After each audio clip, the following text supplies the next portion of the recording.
जाकिर का एक वो आया था ऑनलाइन ना, ऑडियो प्लेटफॉर्म पे, उम्मीद, हाँ उम्मीद है ना, हाँ, जिसमें हाँ। आई थिंक एक एपिसोड में, या आप आए थे 2-3, मैं 2 एपिसोड में था हाँ। लेकिन एक एपिसोड में कुछ रिलेशनशिप पे बातें हो रही थी हाँ और आपने एक लाइन बोली थी, आपको याद है? कि दुनिया बहुत बड़ी है, बड़ी है। दुनिया बहुत बड़ी है, दुनिया वाकई। बहुत बड़ी है। हाँ। पहले तो रिलेशनशिप पे आपका क्या टेक है? चलो अब थोड़ा हाँ। डायरेक्ट ही हम, आप भूमिका बाद में बांधूंगा, भूमिका आधे एपिसोड के मैं बाद बांधता हूँ, अभी आप बताओ हाँ रिलेशनशिप पे आपका क्या टेक यार, है? रिलेशनशिप मुझे लगता है कि एक तो बहुत ही कॉम्प्लिकेटेड चीज़ है, ओके। लेकिन मेरे को लगता है कि रिलेशनशिप ना वो दोस्ती पे बेस्ड होना चाहिए यार। अगर आप किसी बंदे या बंदी के साथ घंटों बिना किसी बातचीत के, बिना किसी मुद्दे के नहीं बिता सकते, तो फिर आप उसके साथ रिलेशनशिप में मत जाओ। वो मुझे लगता है वो इतना गहरी दोस्ती, इतना कंफर्ट जोन होना चाहिए ना कि आपके पास कोई मुद्दा नहीं है, आपके पास कोई बात नहीं है, फिर भी आप साथ में हैं और खुश हैं, तभी उसमें जाना चाहिए। खुश इज द की। खुश इज द की। और खुश आपको अपने आप से ही होना पड़ेगा। आप दूसरे से एक्सपेक्ट मत कीजिए कि ये मुझे खुश कर देगा या मैं इसको खुश कर दूंगा। आप अगर खुद खुश रह सकते हैं और दोनों ही, तभी आप एक रिलेशनशिप में आइए, नहीं तो बहुत कॉम्प्लिकेटेड है। जिस तरह का समय है, जिस तरह का टाइम है हमारा और जैसा हमारा काम है, मुझे लगता है कि बहुत कॉम्प्लिकेटेड है दो लोगों का साथ में रहना, है ना? ना? तो बहुत ही गहरी दोस्ती चाहिए पहले। ओके। हम्म। जितनी गहरी दोस्ती आपने बोली है उतनी तो मैं सोचो मेरी अपने दोस्तों के साथ नहीं है। जितना आपने उसमें प्रेशर डाल लिया, मैं सोचो उतने तो मेरा 4 साल से दोस्त है वो गहरा नहीं है साला। इसीलिए तो उसके साथ रिलेशनशिप नहीं है। अगर होता तो उसके साथ रिलेशनशिप हो जाता। बट ये तो टफ है यार, बहुत टफ है। मतलब ये जितना आपने इजीली इसको बोल दिया, इतना ये प्रैक्टिकली पॉसिबल है नहीं। तो भैया बड़े बुजुर्ग कह गए हैं, इश्क नहीं आसान। बस इतना समझ लीजिए, आग का दरिया और डूब के जाना है। अरे अरे अरे अरे अरे।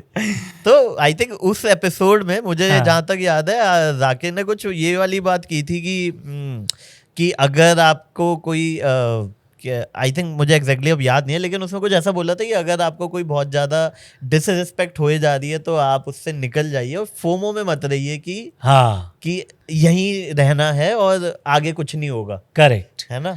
करेक्ट। और फिर मैंने कहा था कि दुनिया बहुत बड़ी है। सर ने तो, जाकिर ने ना उस एपिसोड में बहुत बार सर से पूछा कि आपका क्या टेक है, तो इन्होंने बोला देखो मैं बहुत सारी चीजें बोल सकता हूँ, बट मैं एक लाइन में इसको खत्म करना चाहूंगा। क्या मतलब ऐसा नहीं है ना कि एक बंदे पे, एक पर्सन पे दुनिया खत्म हो जाती है, ऐसा नहीं है। अब उस वक्त आपको ज़रूर लगता है, जिस वक्त आप एक उसके अंत से गुजर रहे होते हैं, एक रिलेशनशिप के एंड पे होते हैं, उस वक्त आपको लगता है कि अरे यार सब खत्म हो गया, दुनिया ख़त्म हो गई। बट ऐसा है नहीं, दुनिया किसी की नहीं परवाह करती। दुनिया में बहुत सिकंदर और बहुत चले जाते, बादशाह और राजा और सब चले गए, किसी दुनिया को नहीं फर्क पड़ता। ये तो है यार। वो किसी ने डाला था ना, इंस्टाग्राम पे चलता रहता है कि जब आप मरते हो तो 3-4 दिन तक आपके घर, 13 दिन तक आपके घर वाले शोक मनाते हैं, है ना? और ऑफिस वाले तो अगले दिन से भाई रिप्लेसमेंट ढूंढो, ये चले गया इसको। तो कह रहा है जो जॉब आपकी 24 घंटे में रिप्लेस हो रही है तुम उसके लिए जान दे रहे थे, मतलब। करेक्ट है ना? हाँ। वाह, उतना ही है। और एक और ऐसा, मतलब ये कितना, जो इसको दूसरे उसमें मैं बताऊं तो एक कहानी है बड़ी अच्छी, मैंने कहीं पढ़ी थी कि जब सिकंदर मरा था तो वो ऊपर गया स्वर्ग में और उसने कहा यार मैं तो बहुत बड़ा राजा था, मेरा नाम तो मेरा नाम पूरी दुनिया में लोग जानते हैं, तो मेरा नाम तो अमर होना चाहिए। तो उसने देखा एक पहाड़ है वहाँ जिसमें बहुत सारे फेमस लोगों का नाम लिखा हुआ है, तो उसने बोला मेरा नाम भी होना चाहिए इस पहाड़ पे। तो जो ईश्वर का जो कर्मचारी था उसने बोला ठीक है, आपको ऐसा लगता है तो आप लिख लो अपना नाम उस पहाड़ पे। तो गया उस पे, पहाड़ पे चढ़ा तो उसने देखा एक मतलब पॉइंट रखने की भी जगह नहीं है, कुछ खाली है ही नहीं। तो वो आया अलेक्जेंडर नीचे और बोला कि कहाँ लिखूँ, उसमें तो जगह ही नहीं है, कैसे लिखूँ? तो बोले किसी का नाम मिटा के लिख दे। तो बोला अरे तो ऐसे तो कल को कोई मेरा नाम भी मिटा के लिख देगा। बोला हाँ फिर वो तो है ही, यही चलता है, यही दुनिया की रीत है। वाह वाह, देखो सर ये होता है एक अनुभवी व्यक्ति में जो उन्होंने कहानी के थ्रू सारांश समझा दिया कि देखो दुनिया किसी की सगी नहीं है, सब रिप्लेसेबल है, सब। फिर भी मैं कोशिश ये करता हूँ कि ऐसे काम करूँ जहाँ मज़े आए। देखो अगेन एक चाइनीज़ कहावत है कि अगर आपके पास 1-2 पैसे हैं तो 1 पैसे से रोटी खरीदो और 1 पैसे से फूल। ये ज़ेन स्टोरीज हाँ, पढ़ रहे हो ना? मैं बहुत बड़ा ज़ेन फैन हूँ। छोटी छोटी छोटी कहानियाँ, मुझे उससे बढ़िया कहानियाँ कुछ लगती नहीं है। मतलब इतनी सुंदर कहानियाँ होती हैं और इतनी डीप, मतलब वो अलग उसमें है कि असली सार जीवन का कैसे 2 लाइन में आप कह सकते हो, वो ज़ेन बताता है आपको। उसमें मजेदार बात ये भी है ना, क्योंकि लाइन 2 है तो इंटरप्रिटेशन 1000 है उसके। 1000 हैं आपके हिसाब से, मतलब आप मैं आज रो रहा हूँ तो ये वाला है, आप हाँ, खुश हो तो ये वाला है। करेक्ट। कोई आपकी फेवरेट लाइन कौन सी उसमें? अरे मेरी बड़ी सारी फेवरेट कहानियाँ, जैसे उसमें एक कहानी है कि वो सबको पता है एक्चुअली, इट शेल पास वाली, दिस टू शैल पास। हाँ दिस टू शेल पास। हाँ हाँ। तो वो वही कहानी है ना कि एक स्टूडेंट था जो एक मॉनेस्ट्री में मेडिटेशन के लिए गया था। ठीक है। तो उसमें नियम ये था कि जो गुरु है वो हफ्ते में 1 दिन बात करता था, बाकी दिन वो आप बात नहीं कर सकते थे। 1 दिन हफ्ते में आप गुरु से बात कर सकते। हाँ। तो जब वो हफ्ता आया तो एक स्टूडेंट ने बोला कि गुरुजी बहुत मेडिटेशन नहीं हो पा रहा, बहुत ध्यान भटकता है, खुजली होने लगती है, पीठ में दर्द हो जाता है, और कुछ समझ नहीं आ रहा कैसे होगा, आप बताइए। तो गुरुजी ने बोला this too shall pass, this too shall pass. हाँ। तो फिर 1 हफ्ते फिर उसने मेडिटेशन किया हो, तो उसने अगले हफ्ते जब बारी आई उसने बोला कि गुरुजी जब से आपने वो बोला है तब से क्या मेडिटेशन हो रहा है, ऐसा ध्यान लग रहा है, खुजली नहीं हो रही, पीठ में कोई दर्द नहीं हो रहा। तो गुरुजी ने बोला दिस टू शैल पास। तो ऐसी, अब ये बहुत गंभीर कहानी है, बहुत गहरी कहानी है कि कुछ भी परमानेंट नहीं है, जो बुद्धिज्म का जो सबका ही बेसिक रूल है ना कि इम्परमानेंस, कुछ भी वो नहीं है। अगर आप बहुत खुश हो तो ये भी परमानेंट नहीं है, अगर आप बहुत दुखी हो ये भी परमानेंट नहीं है। जीवन किसी का सगा नहीं है। हाँ भाइयों, वाह वाह वाह वाह वाह। बहुत गंभीर चले गए क्या हम? नहीं सर, यही चलने दो। अब ज्यादा पता है सुपरफिशियल बातें करें तो लोगों को लगता है ज्ञान से बता ही रहा था, है नहीं है। दे देते हैं, इसमें क्या है।